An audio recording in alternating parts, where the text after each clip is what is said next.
가슴에 이렇게 손을 얹고 우리 영혼에 이렇게 선포하기를 원합니다. 제가 먼저 선창하겠습니다. 하나님께서 나를 사랑하십니다. 오늘 주님이 나와 함께 하십니다.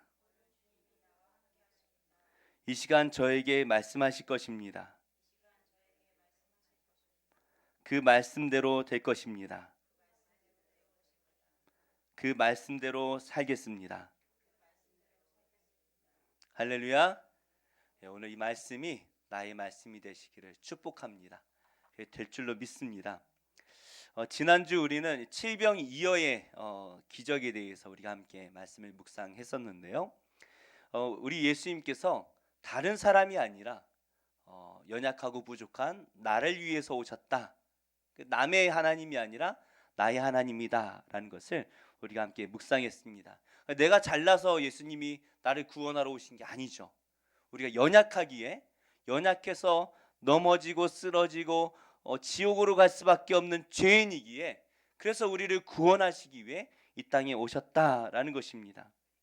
그래서 우리 예수님은 메시아, 구원자다라는 것을 우리가 믿고 있습니다.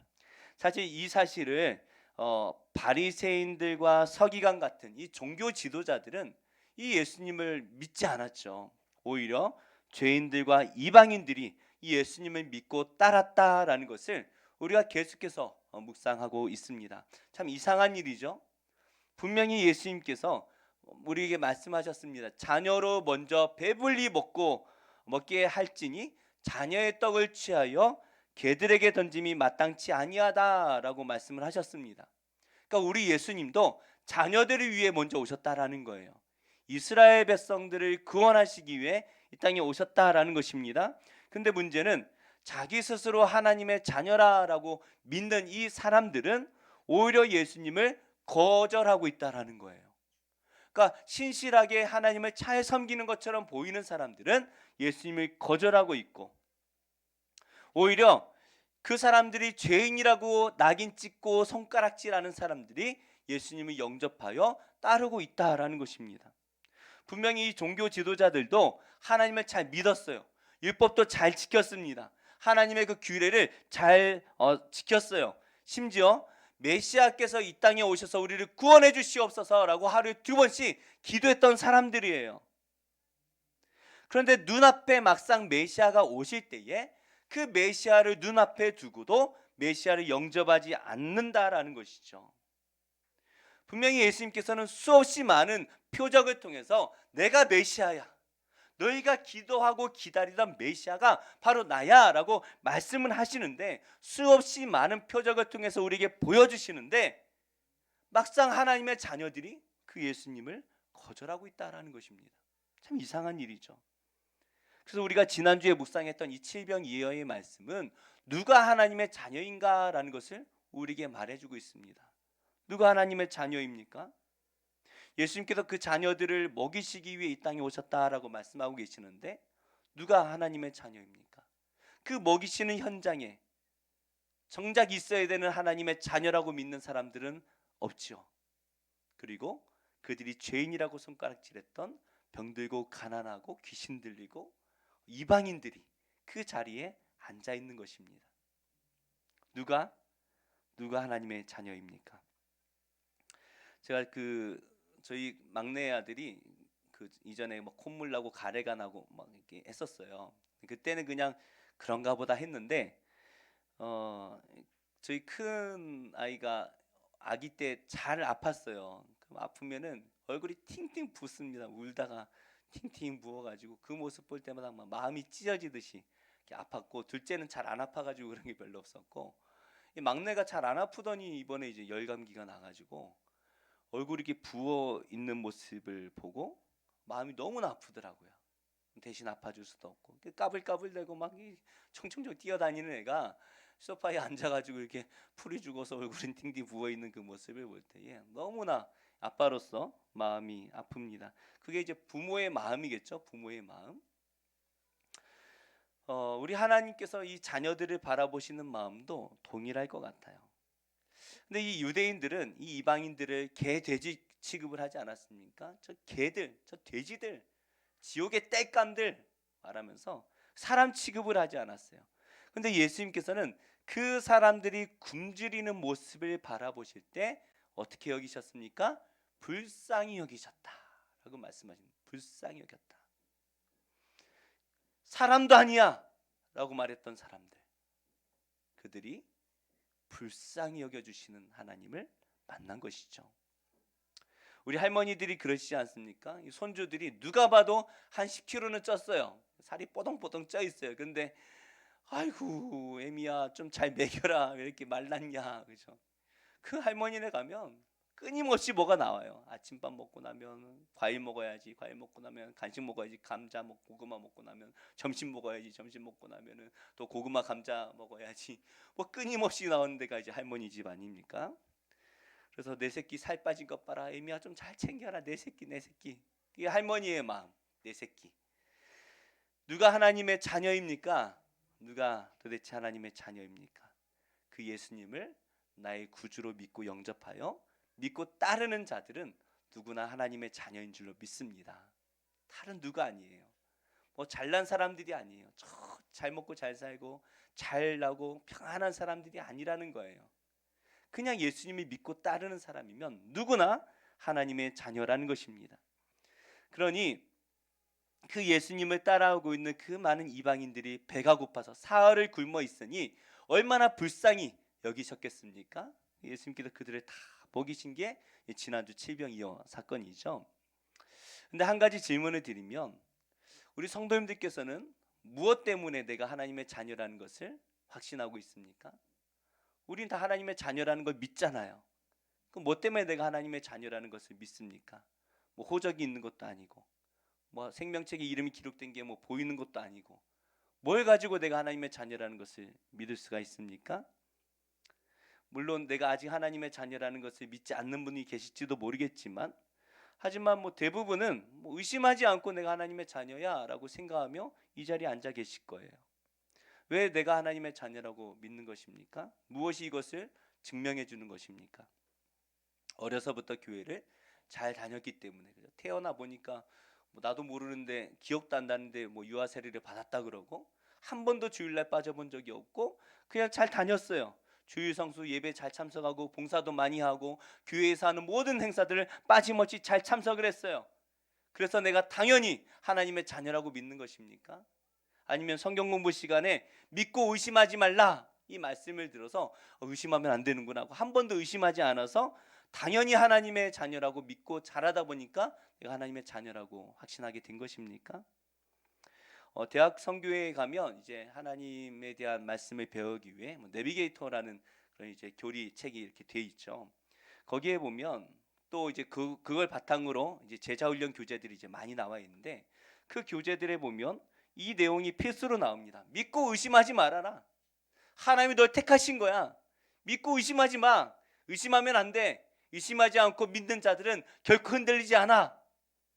맞는 말이에요. 견실하여 흔들리지 말아라. 이 말씀이 맞는 말이에요. 그런데 한 번도 의심해 본 적이 없으니까 내가 하나님의 자녀입니까?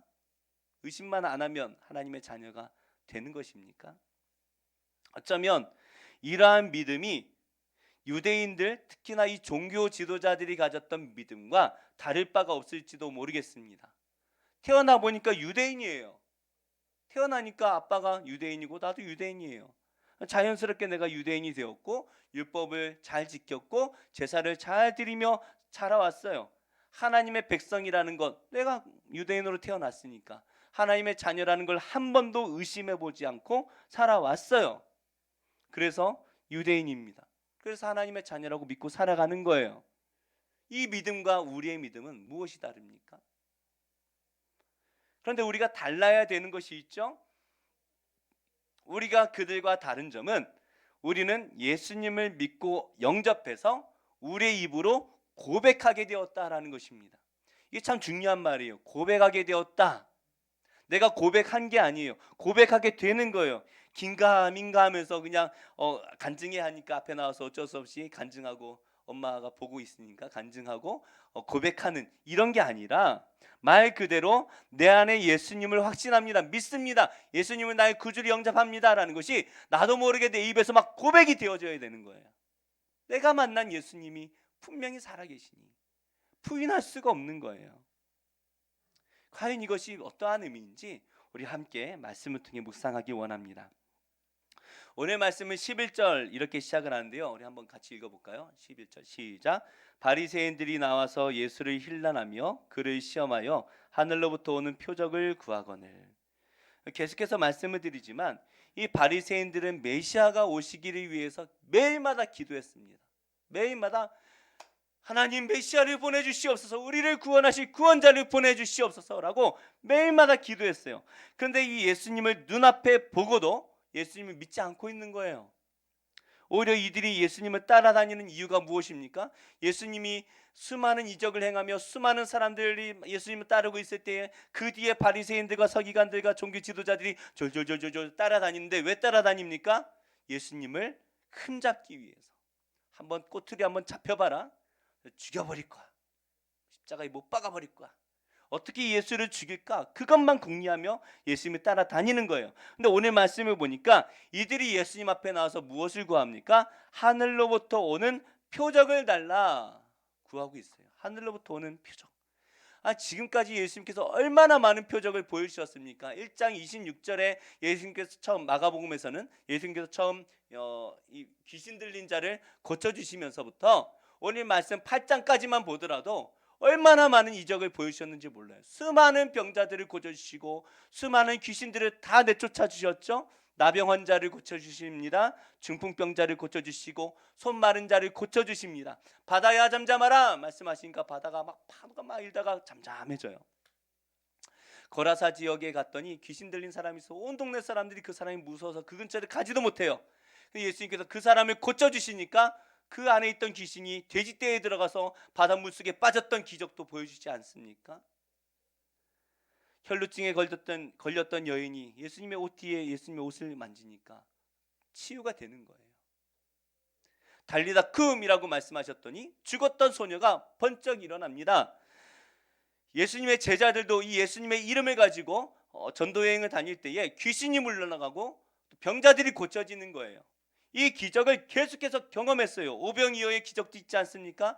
예수님이 바다 위를 걸어가십니다. 수르보니게 여인의 딸을 고쳐주셨고 귀먹고 말을 더듬더듬하는 자를 고쳐주셨습니다. 지난주에는 7병2열을 가지고 4,000명을 먹이신 이 기적을 보여주셨죠. 정말 이 셀 수도 없는 이 8장까지만 왔는데도 벌써 이렇게 많은 기적을 보이시고 그 기적을 경험한 사람들이 수천 수만 명이 두 눈을 부릅뜨고 예수님을 따라다니고 있는 상황이에요. 그리고 이 바리새인들도 이 모든 것에 대해서 증언을 들었어요. 그리고 자기들도 예수님을 따라다니면서 두 눈으로 확인하지 않았습니까? 그런데 얼마나 더 많은 어떤 표적이 더 필요하다는 것입니까? 이들이 하늘로부터 오는 표적을 달라라고 말합니다. 도대체 이 하늘로부터 오는 표적이라는 것이 무엇일까요? 참 요즘 무서워요. AI가 얼마나 발달을 했는지 제가 심심해가지고 AI한테 물어봤어요. 하늘로 오는 표적이 뭐야? 이렇게 물어봤더니 대답을 해주더라고요.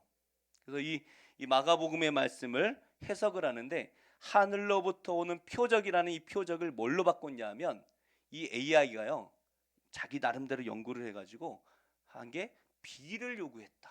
하늘로부터 오는 비를 요구했다라고 번역을 했더라고요. 그래서 제가 주석을 이것저것 다 찾아봤는데 그렇게 해석한 거는 저는 못 봤어요. 그러니까 만나로도 표현하고 이것저것 기적, 신기한 구약에 나타났던 많은 기적들 그것들을 선지자로서 보여달라라고 번역한 해석한 이렇게 것들은 봤는데 AI가 비라고 이거를 해석을 했더라고요. 그래서 비를 요구했다. 연구해 볼 만한 가치가 있는 것 같아요. 왜냐하면 그 다음에 오늘 말씀에서는 그게 나오지 않지만 마태복음 16장에 보면 똑같은 본문을 해석하면서 예수님께서 뭐라고 말씀하시냐면 너희가 하늘을 보고 날씨를 분간할 줄 알면서 지금 이 세대를 분별하지 못하느냐라고 말씀하시거든요. 그게 이어져요. 그러니까 이 사람들이 지금 구하는 게 하늘로부터 엘리야가 비를 내렸던 것처럼 뭔가 비를 요구하는구나라고 AI는 해석을 했다는 거죠. AI가 참 무서워요. 그렇죠? 무섭습니다. 목사보다 나은가 아직 뭐 그게 정확하진 않으니까.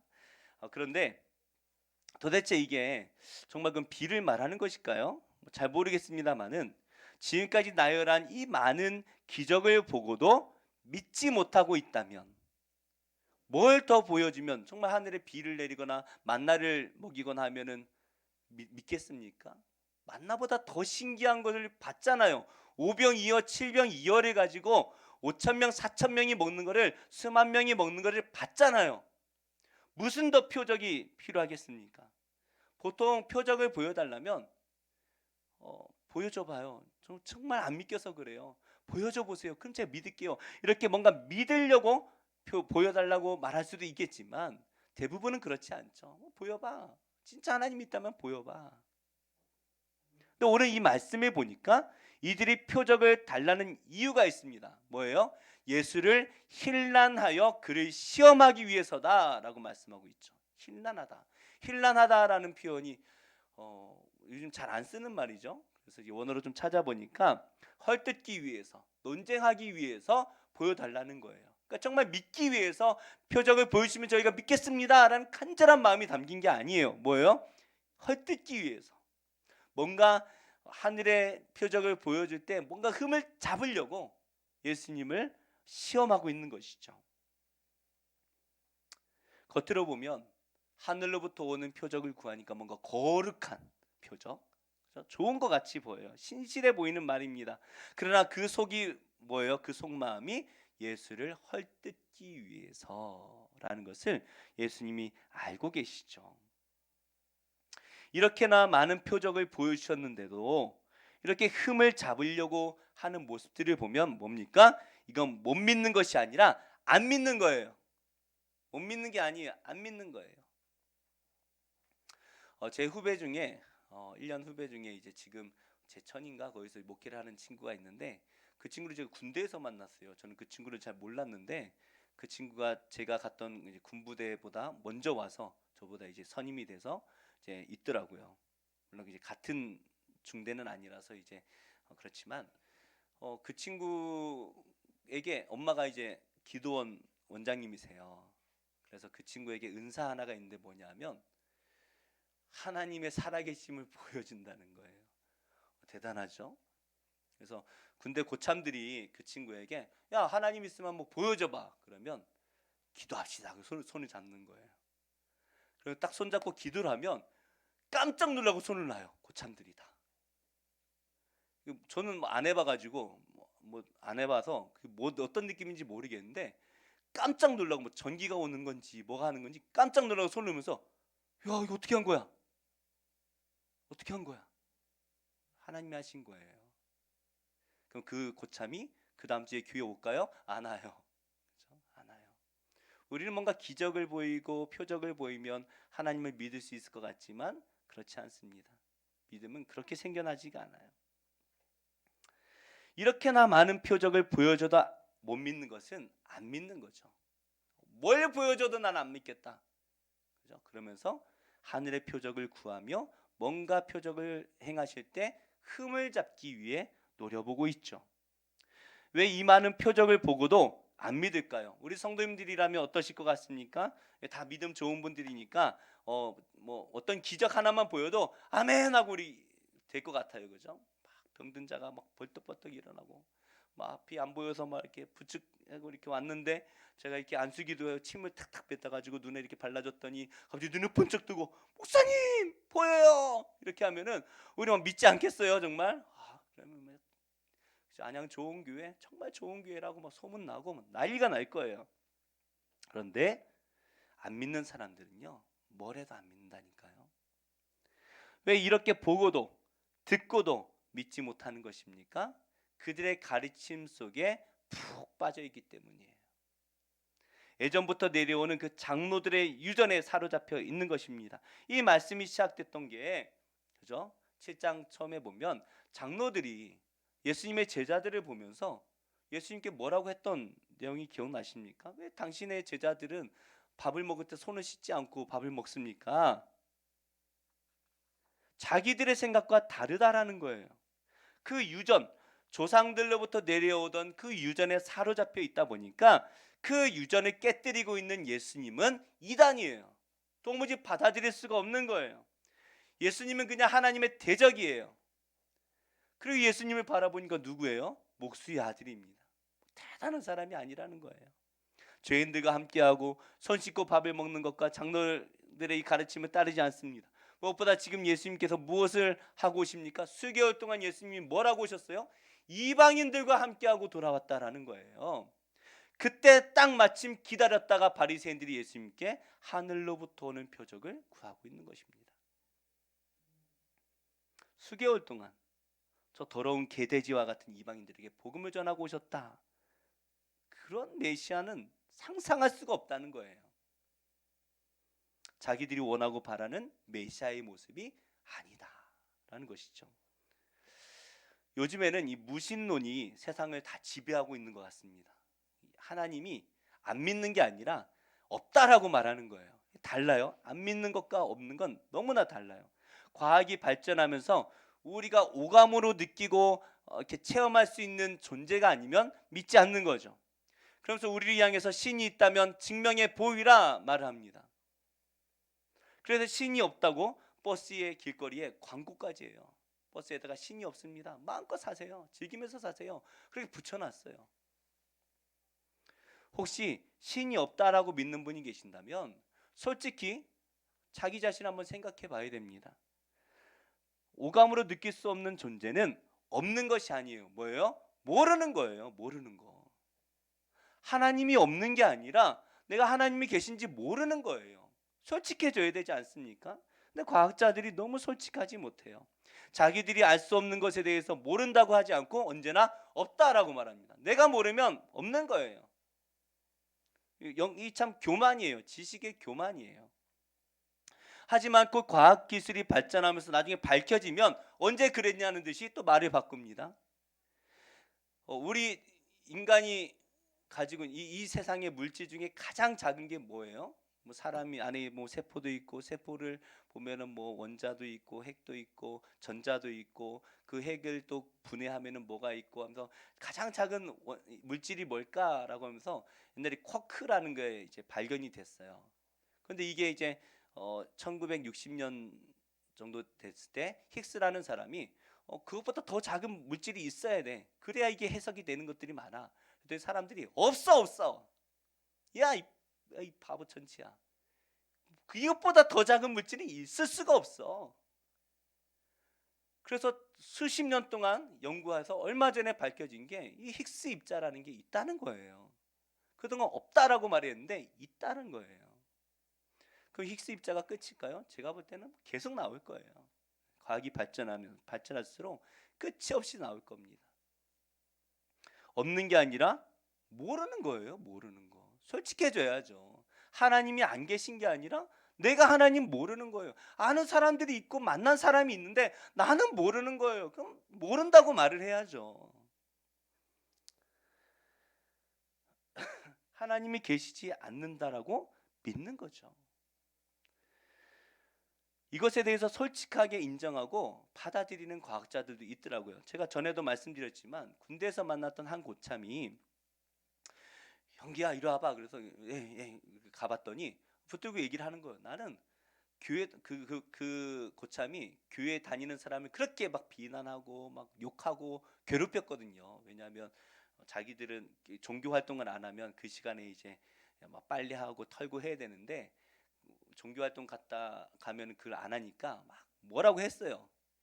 근데 그분이 그 형제가 저를 붙들고 형기야 나는 교회는 안 다니지만 나 교회 다니는 사람 괴롭히잖아. 그런데 하나님은 믿어.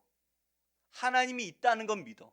무슨 말입니까? 그랬더니 자기가 이제 과학을 전공하면서 이제 인간의 그 몸을 연구하는데 들여다보고 하면서 이제 모세혈관, 말초혈관에 있는 모세혈관 같은 거를 보면 세포와 그 혈관이 이렇게 계속 이렇게 물질을 주고받는다는 거예요.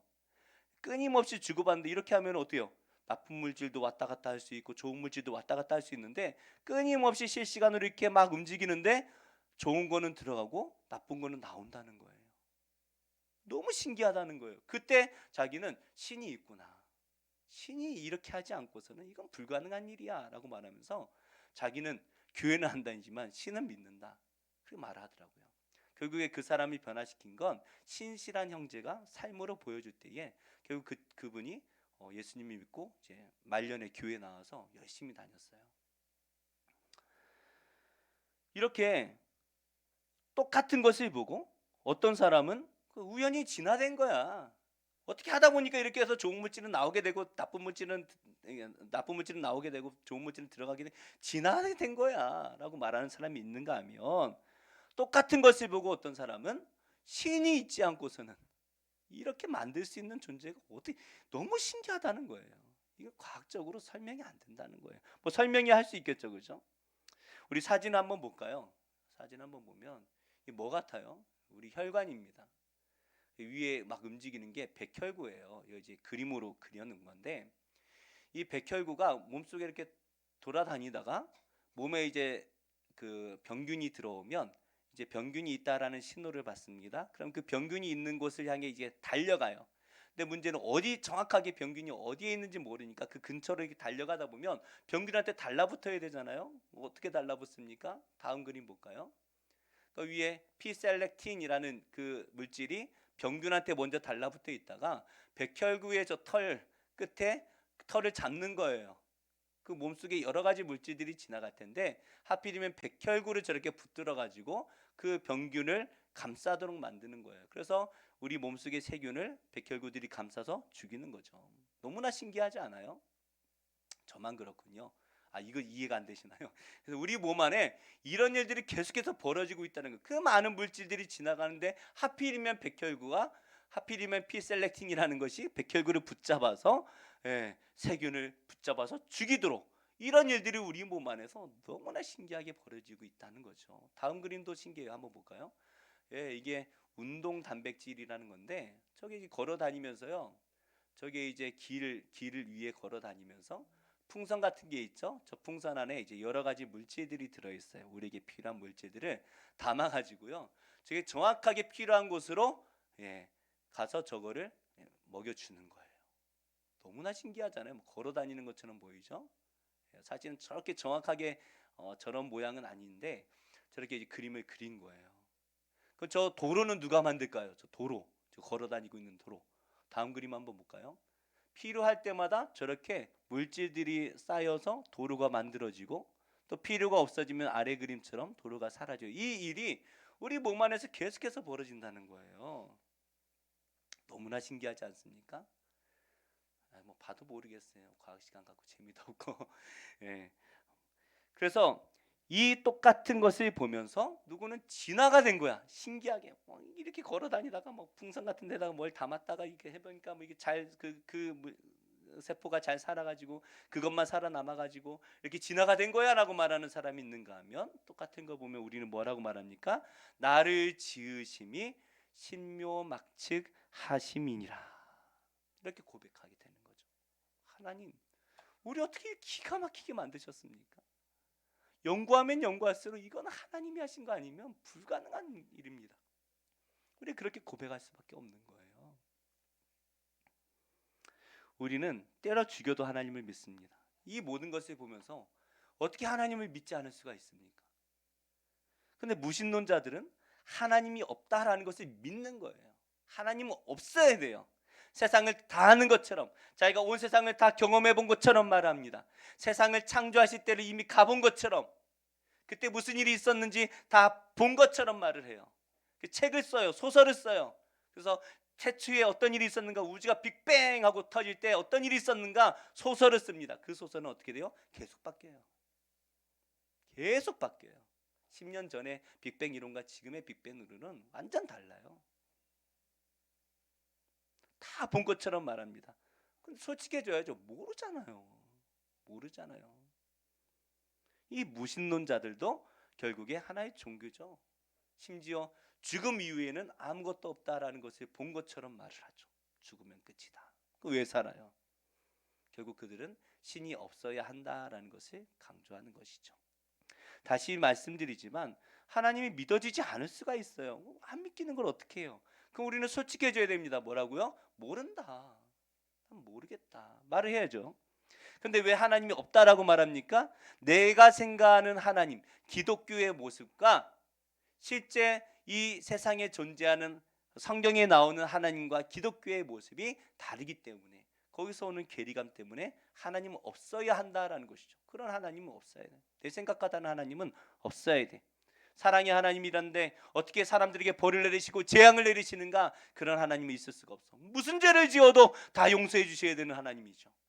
그러면서 뭐라고 말합니까? 극악무도한 저 악한 극악무도한 범죄자들을 어떻게 내버려 둘 수가 있어? 아니 사랑의 하나님이니까 벌을 내리면 안 된다고 방금 말해놓고, 그죠? 그 극악무도한 사람들을 어떻게 내버려 두시는가? 또 말을 바꾸죠.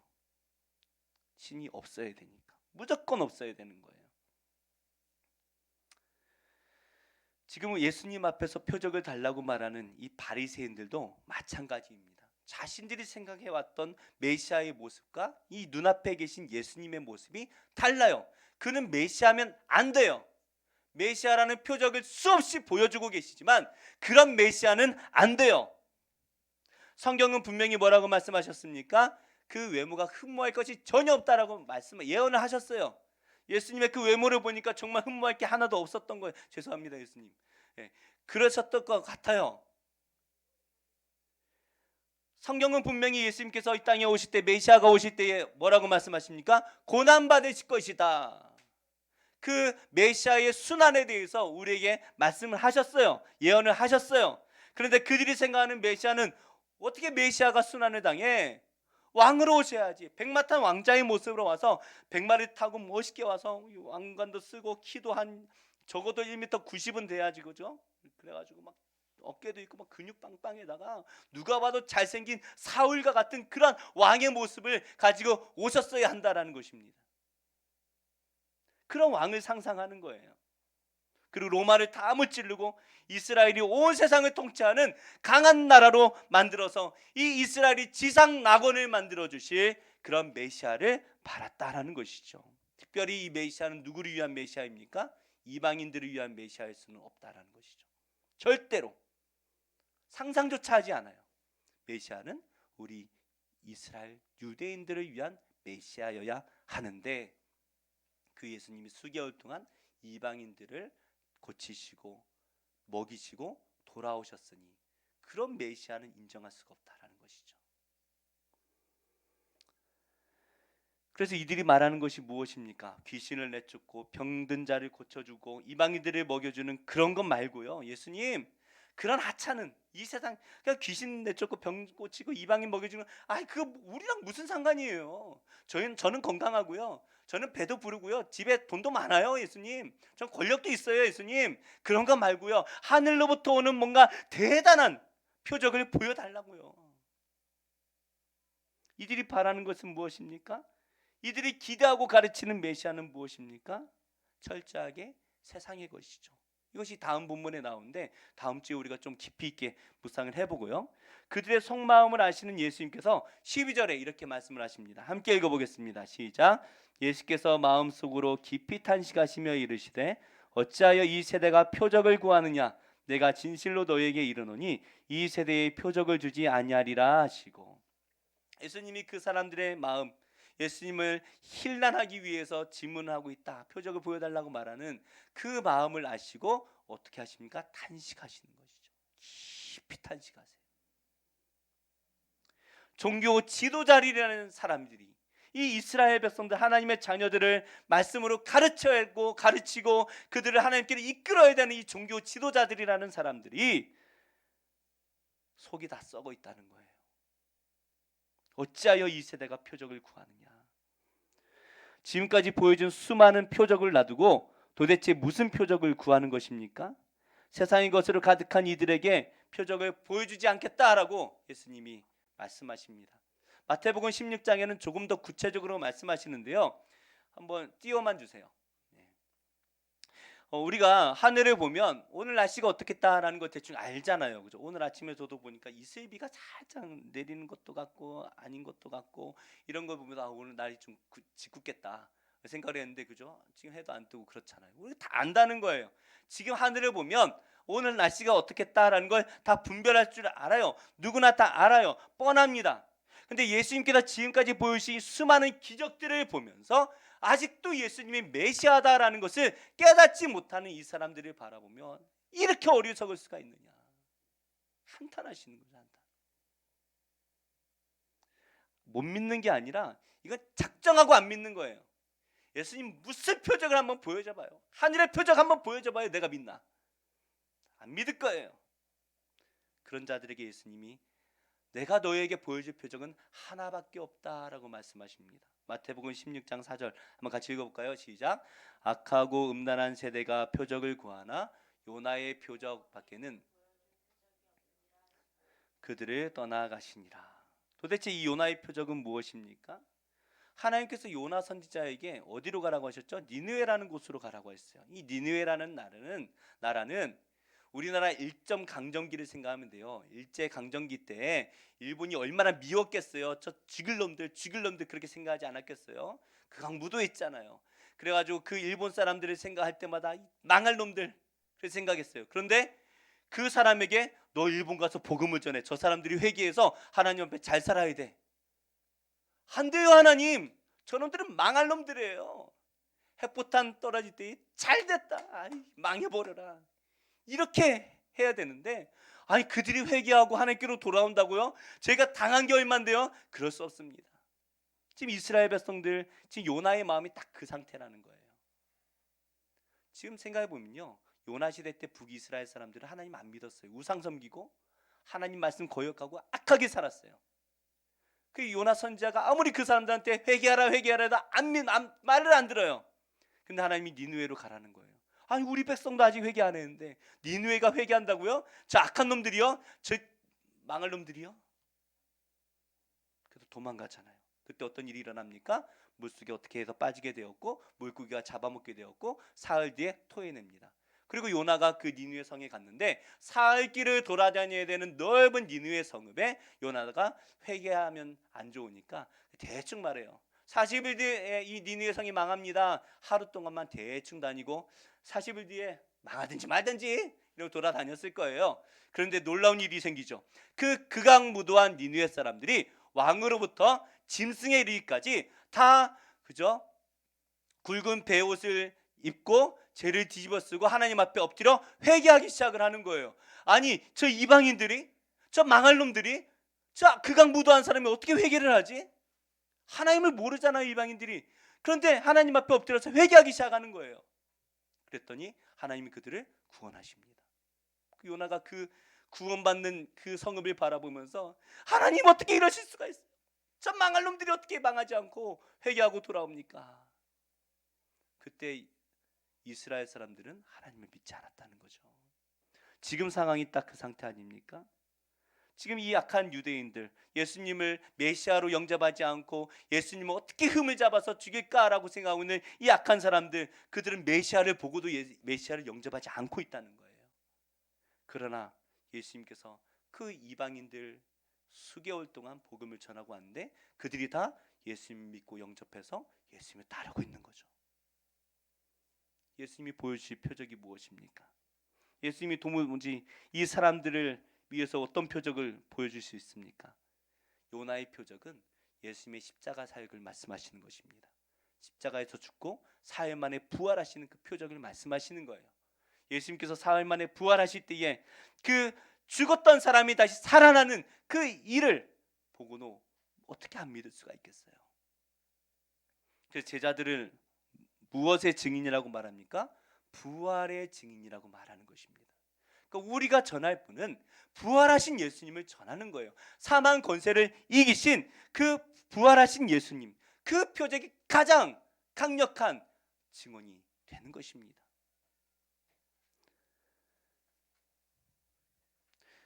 예수님께서 이 땅에 오셔서 보여주신 수많은 표적들, 이 부자들을 위한 것이 아니었습니다. 귀신 들리고 병 들고 가난한 자들, 이방인들을 위한 것입니다. 이들이 다 죄인이라고 손가락질 받던 사람들 아닙니까?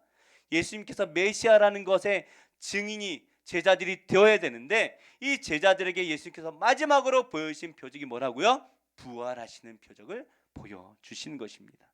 제자들이 증거할 내용, 예수의 부활이죠. 그래서 제자들이 토요일이 안식일이었지만 토요일 날 모여서 예배를 드리는 것이 아니라 일요일 날 예수님이 부활하신 주일을, 일요일을 주일로 삼아서 예배를 드리기 시작한 거예요. 왜요? 이 부활을 1년에 한 번씩 묵상하는 게 아니라, 부활절날 묵상하는 게 아니라 매주마다 부활하신 예수님을 증언하는 것이죠.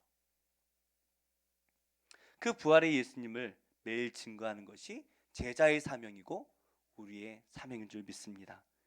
제가 설교 처음에 드렸던 질문이 하나 있어요. 성도님들께서는 왜 내가 예수님을 믿는다라고 생각하십니까? 내가 예수님 믿는 것을 어떻게 증명할 수가 있고 증언할 수가 있습니까?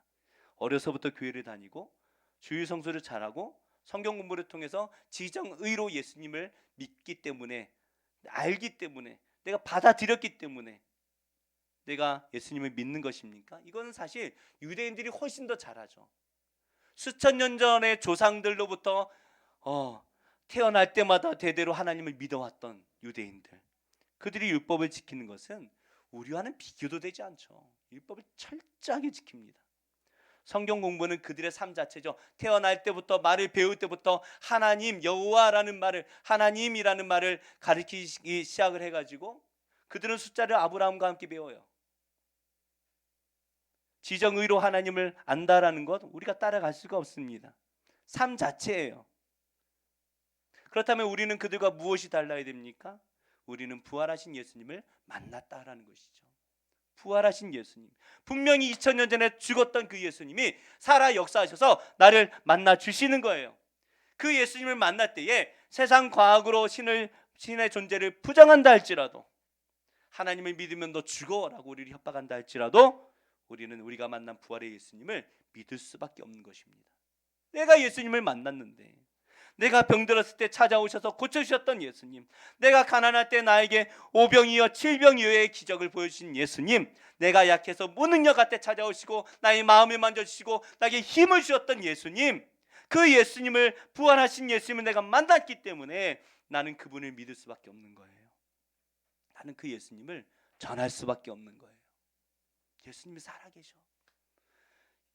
이 성경 속에 계신 예수님이 정말 살아계셔. 내가 만났어. 전할 수밖에 없는 거예요. 여기 계신 많은 분들이 내가 만난 예수님이 계실 것 같아요. 저도 제가 절벽에 있을 때에 저를 찾아오셔서 형기야 사랑한다 라고 힘을 주시고, 제가 힘들 때마다 찾아오셔서 저의 피로를 다 채워주시고 용기를 주시고 힘을 주셨던 그 십자가의 사랑과 은혜를 보여주셨던 그 예수님을 저는 부인할 수가 없어요. 가면서 다 전할 수밖에 없는 거예요. 저의 간증이 우리 성도님들의 믿음이 되기를